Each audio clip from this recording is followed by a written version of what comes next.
जय हिंद साथियों, भारत की बढ़ती ताकत को देखकर हमारे पड़ोसी मुल्क पाकिस्तान की पब्लिक का कहना यह है कि भारत अब इतना पावरफुल हो चुका है कि वो अमेरिका को भी आंख दिखा देता है और पाकिस्तान अमेरिका गुलाम बना बैठा है। आज की इनकी बातें आप सुनोगे तो हंसते हंसते लोटपोट हो जाओगे। वीडियो आगे तक जरूर देखिएगा, पूरा मजा आएगा। और अगर चैनल है पहली बार तो चैनल को सब्सक्राइब करना ना भूले। तो चलिए बिना समय खर्च किए शुरू करते हैं आज के वीडियो। तो चलिए शुरू करते हैं। इतना बड़ा कंट्री होने के बावजूद वो किसी से पंगा नहीं लेता और हम मतलब आबादी के लिहाज से कह लें या लोगों या ओवरऑल कह लें, बड़ा कंट्री होने के वाले से वो किसी से बाद में पंगा लेगा, उससे कोई पंगा नहीं लेता। अच्छा, उसके बाद वो सुपर पावर बनने का ख्वाब नहीं देख रहे, वो बन रहे हैं इंडिया वाले जी। नहीं, हम तो हमें चाइना का बताया जा रहा है।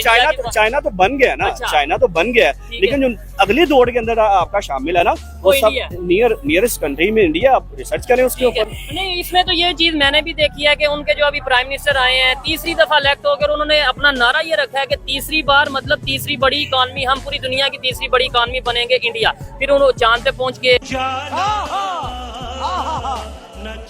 देखिए, हम इधर पैदा हुए, हमारे माँ बाप इधर पैदा हुए, हमारे बच्चे इधर पैदा हुए। उससे पहले हमारे दादे परदादे हिंदू थे, सिख थे, हमें नहीं चीज का पता।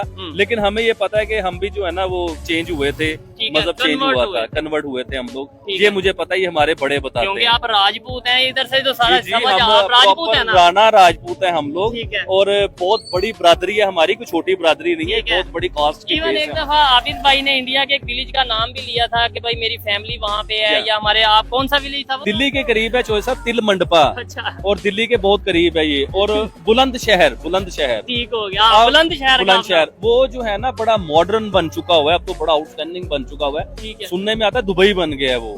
तो बड़ी ख्वाहिश है हिंदुस्तान जाने की। देखें, जब भी जाने की कोशिश की हमें कभी वीजा नहीं मिला। तो पॉसिबल ही नहीं है, अब तो नामुमकिन हो गया।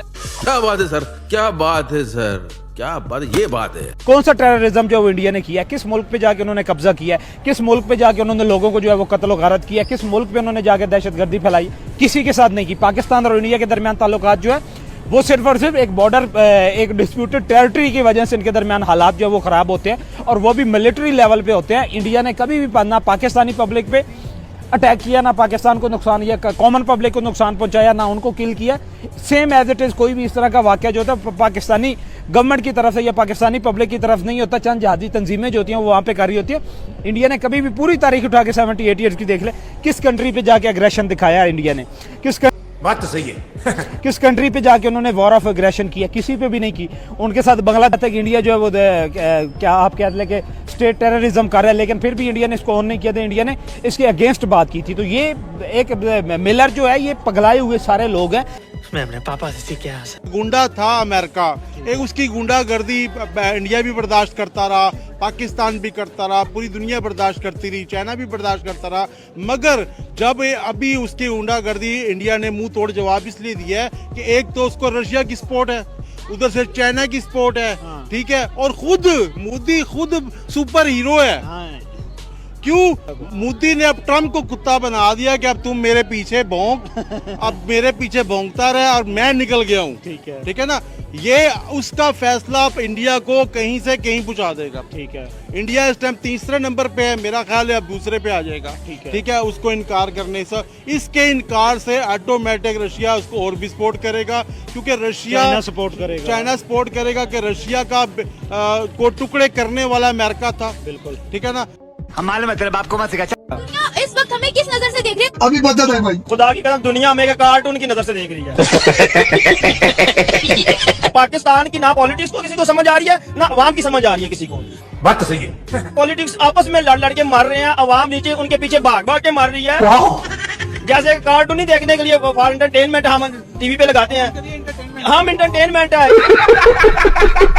मैंने अभी 2-4 दिन पहले वो देख रहा था मीडिया से, जापान में वो कह रहे थे, वो बता रहा था मुझे कि बाहर गाड़ी खड़ी करके करोड़ों की चले जाए तो चोरी का कोई खतरा नहीं है। हमारे अपना जूता ही 2 मिनट के लिए उतार के रख दे, पता ही नहीं चलेगा कहाँ। आपसे इधर हाथ अबू तो मैं, मुझे डर लग रहा है। मैं पाकिस्तान भी देख रहा हूँ, इधर खड़े होकर यकीन माने कि कहीं ये ना हो कि इधर हाली हो जाए। कैसे कैसे लोग रहते हैं यार यहाँ पर। चलो तुमको पागल कुत्ते का गाड़ी उठा के ले जाएगा, बता रहे हैं हम। ये जो इंडिया है ना, पाकिस्तान पहले तरक्की कर रहा था, तो इंडिया पाकिस्तान की तरक्की से जलता है। पाकिस्तान तरक्की मतलब क्यों करे? पाकिस्तान इंडिया से आगे जा रहा था, इसलिए वो जल रहा है। हाँ जी बिल्कुल। जी, किस चीज में आगे जा रहा है बताएं जरा। हर चीज में आगे जा रहा था। अब ये चीज में कोई एक चीज बताएं। अब देखिए पाकिस्तान एटमी ताकत भी है। तो वो इंडिया भी है। हाँ जी बिल्कुल, लेकिन पाकिस्तान इंडिया से ज़्यादा है। क्या एटमी ताकत? जी बिल्कुल। अच्छा। हमारे पास क्योंकि एटम बम बहुत ज़्यादा हैं और भी बहुत सारे मतलब जो मतलब कंडीशन है उसमें पाकिस्तान आगे है। कौन सी है, इसके अलावा कोई और बताएं जरा। और एजुकेशन में या फिर इकोनॉमी में या मेडिकल में, किस में? इकोनॉमी में पाकिस्तान इंडिया से आगे है, क्योंकि इंडिया में तो गुर्बत देख लें आप, बहुत ज़्यादा गुर्बत वहाँ पे है। वहाँ पे तकरीबन 2 ही इदारे हैं, एक तो क्रिकेट है, एक या उनकी फिल्म इंडस्ट्रीज है। ये 2 ठीक है, हाँ। बाकी सब फ्लॉप है, बाकी सब खत्म। हाँ बिल्कुल। कौन है ये लोग, कहाँ से आते हैं ये? अफगान तालिबान ने ये खुला कह दिया कि हम तो पाकिस्तान में लोग मरते रही, हमारा मसला नहीं है। पाकिस्तान में फ़ौज शहीद होती रही, हमारा मसला नहीं है।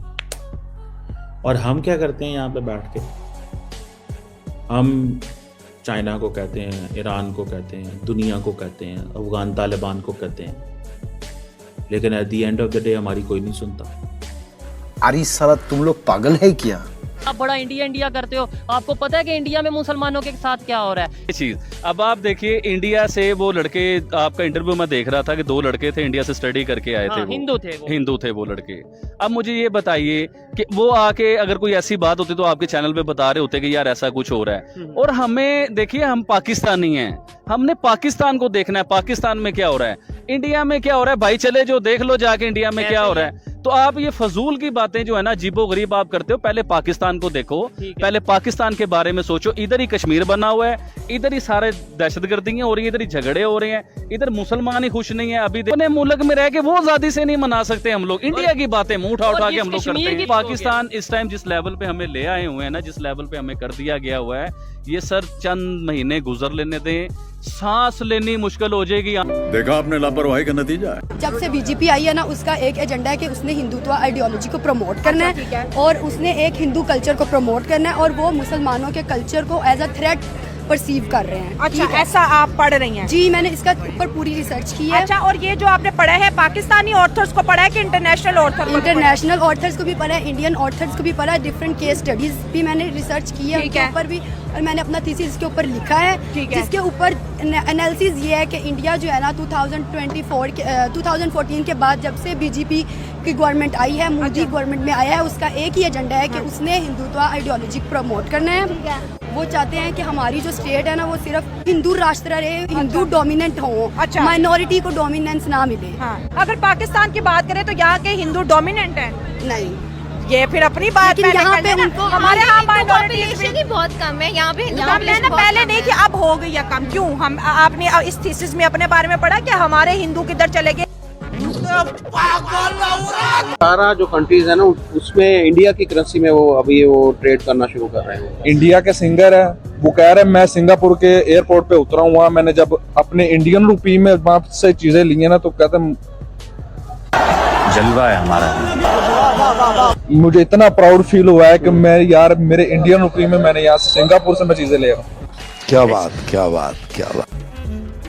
ये दोगला आदमी है, हम इसकी बात पर भरोसा नहीं कर सकते। सर क्या लगता है कि आपको इंडिया हमसे ज्यादा ताकतवर है? इंडिया हमसे क्या ज्यादा ताकतवर है? कोई ताकतवर नहीं है, पाकिस्तान की फौज जो है उससे ज्यादा ताकतवर है। तो सर अगर हम इतने ताकतवर हैं तो अभी तक कश्मीर क्यों नहीं ले सके? वो इसलिए नहीं ले सके, पॉलिसी अमेरिका इशारा देगा तो वो करेंगे ना कुछ काम। तो सर क्या हम अमेरिका के गुलाम हैं? अभी तक तो गुलाम है, आज तक तो गुलाम है। अगर हम अमेरिका के गुलाम हैं तो इंडिया से ताकतवर कैसे हुए हम? ये फंस गया। ये मेरी बात सुने, जो इस्लामी ममालिक है ना, इनके पास तेल की दौलत है। सर मैं जो सवाल पूछ रहा हूँ उसका जवाब दे दे। आपने मुझे कहा कि हम अमेरिका के गुलाम हैं, तो हम गुलाम होने के बाद इंडिया से ताकतवर कैसे होंगे? जब तक हम गुलामी का जुआ सर पे उतार ना फेंकेंगे, हम ताकतवर नहीं हो सकते। कौन है ये लोग, कहाँ से आते हैं? खाने को चने नहीं, पिछवाड़ा मांगे जायफल, तनख्वाह 550, कंधे पे टांगे राइफल। छोटे बच्चे को आप पढ़ाएंगे कि कश्मीर पे वो ऐसे कर रहे हैं, जुल्म कर रहे हैं, जंगे हम सारी जीते, तो उसका एक माइंड ऐसे बिल्ड होगा, वो बड़ा होगा तो उसकी नज़र में दुश्मनी रहेगी। तो कहीं ना कहीं आपको लगता नहीं निज़ाम में भी कुछ थोड़ी सी चेंजिंग की ज़रूरत है? इसलिए टीचर, जब मैं मुतालिया पाकिस्तान पढ़ता हूँ ना, तो मैं सारी उम्र यही सोचता रहा हूँ 65 में हम जीते, 71 में जीते, कारगिल में हमने इंडिया को मारा, तो ये तो एक लॉलीपॉप था। तो मुतालिया पाकिस्तान में जो पढ़ाया जा रहा है वो बिल्कुल बकवास है, झूठ है, ऐसा कुछ नहीं है। वो उसको चेंज करने की जरूरत है। सर चेंज कौन करेगा? जिसने चेंज करना है, अगर वो चेंज करेगा तो वही पकड़ा जाएगा ना। मतलब है कि उसी के खिलाफ वहाँ पे बात हो रही होगी। वो तो नहीं करेंगे, वो जाहिर है जो आप बात कर रहे हैं मैं भी समझ गया हूँ, वो तो कभी भी नहीं करेंगे। लेकिन जब हम अवेयर करेंगे लोगों को तभी जाके थोड़ा सा अवेयरनेस आएगी ना कि यार इसमें कुछ ना कुछ तो मसला चल रहा है। सर हम लोग असल में खुश रहना चाहते हैं, हम अपने आप को सेटिस्फाई करते हैं कि यार हम जीते हुए हैं, ठीक है। हालांकि ऐसा नहीं है। अगर आप तारीख पढ़ें तो 65 में आपको मारा इंडिया ने, ठीक है, 71 में मारा, कारगिल में मारा, मारते हैं आपको। लेकिन आप समझना ना चाहें तो आपकी मर्जी है। समझ रहे हो? समझ रहे हो आप? समझ रहे हो ना? बिलावल भुट्टो सरदारी ने इंडिया में बैठ के इंडिया को धमकी दे दी कि भाई आप यहाँ पर G20 मीटिंग करके दिखाएं, पाकिस्तान आपको ऐसा जवाब देगा कि इंडिया हमेशा याद रखेगा। तो धमकियां तो पाकिस्तान ने भी देने में कोई कसर नहीं छोड़ी, लेकिन उसके बावजूद भी इंडिया ने एक सक्सेसफुल वहाँ पर मीटिंग करवा के पाकिस्तान के मुंह के ऊपर एक जोरदार तमाचा मारा है कि आप हमें रोकते रह गए, आप हमें धमकियां लगाते रह गए, हमें तड़ियां लगाते रह गए, और हमने 3 दिन की कामयाब मीटिंग वहाँ पर करके दिखाई है। तमाचा नहीं मारा उन्होंने, ऐसा करके ना, ऐसे जनाटेदार थप्पड़ कहते हैं इसको, वो मारा है उन्होंने।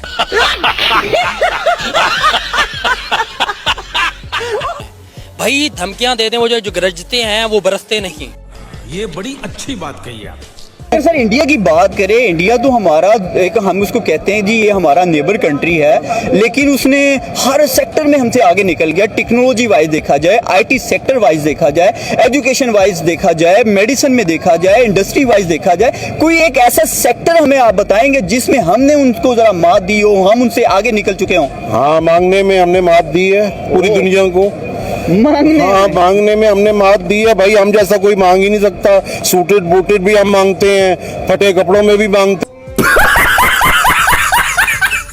इंडिया ने साफ कह दिया है कि ट्रम्प जो मर्जी करे हमें इससे कोई फर्क नहीं पड़ता है। और स्पेशली अगर देखा जाए तो अब हम मेक इन इंडिया, एक बहुत बड़ा वर्ड है मेक इन इंडिया, इसके ऊपर तवज्जो देने वाले हैं ताकि जो भी चीज़ बने हमारे मुल्क में बने, हमें कोई थ्रेट ना कर सके, हमें कोई कुछ कह ना सके। इनको समझ नहीं आ रहा कि हमने इंडिया को थ्रेट किया, हमने इंडिया पे टैरिफ इम्पोज किया, लेकिन कोई फर्क नहीं पड़ा। इंडिया अपने पैरों पे जो है वो खड़ा हुआ है। इंडिया ने कोई मैटर ही नहीं किया। माइंड ओवर मैटर का कॉन्सेप्ट उन्होंने अपनाया हुआ है कि जो मर्जी ये भौंकता रहे, जो मर्जी ट्रम्प भौंकता रहे, जो मर्जी जो है मिलर भौंकता रहे, जो मर्जी जेडी वेनस जो है वो भौंकता रहे, लेकिन हमने कुछ भी नहीं करना। हमने चुप करके अपना काम करना है और वो वर्किंग करे मेड इन इंडिया पे। अरे भाई कौन सुपर पावर कहाँ से है अमेरिका? आप सुपरियरिटी, आप ये कहते हैं कि अगर इंडिया आपकी बात माने तो फिर तो इंडिया बहुत अच्छा है। तो ये क्या खेल के बताना किसको चाहते हो? ये 2025 है, ये कोई 1970 और 1972 का एरा नहीं है जिसमें आप लोग जो है इंडिया को या थर्ड वर्ल्ड की किसी भी कंट्री को आप लोग धमका लेंगे और इंडिया तो आपको नाको चने चबवाएगा और इंडिया आपको बताएगा कि आप ये असल औकात क्या। और अगर इंडिया ने ये डिसाइड कर लिया ना तो तुम्हें इस खित्ते से भी निकाल के और कुत्तों की तरह भगा के मार के मैं अपने कंट्री में भेजेगा और दोबारा तुम लोग मशरक़ वसत में कदम रखने के काबिल नहीं होगे।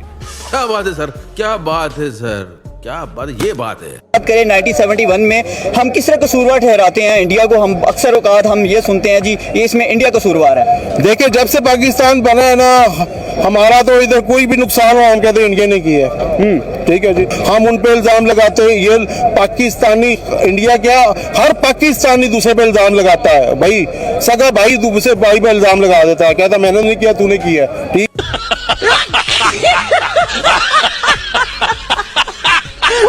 इंडिया बहुत बड़ी मंडी है और उनका फोकस इकोनॉमी पे है और वो सीरियस लोग हैं। एक चाय वाला उठ के अगर मुल्क को इतनी तरक्की दे सकता है तो हमारे पास जो पिछले 70 सालों से जो लोग कर रहे हैं उनके लिए सोचने का मुकाम है कि 75 सालों में आज भी हम ये सोच रहे हैं कि आटा जो है वो गरीब को किस तरह मिलेगा और लाइनों में लग के हम आटा ले रहे हैं और लाइनों में ख्वार हो रहे हैं। लोगों की माओ बहनों जो हैं वो पैरों तले कुचली जा रही हैं। ये सब क्या देखना पड़ रहा है? अच्छा है मैं अंधा हूँ। अफगानिस्तान और भारत मिलकर हम हमारे खिलाफ हैं।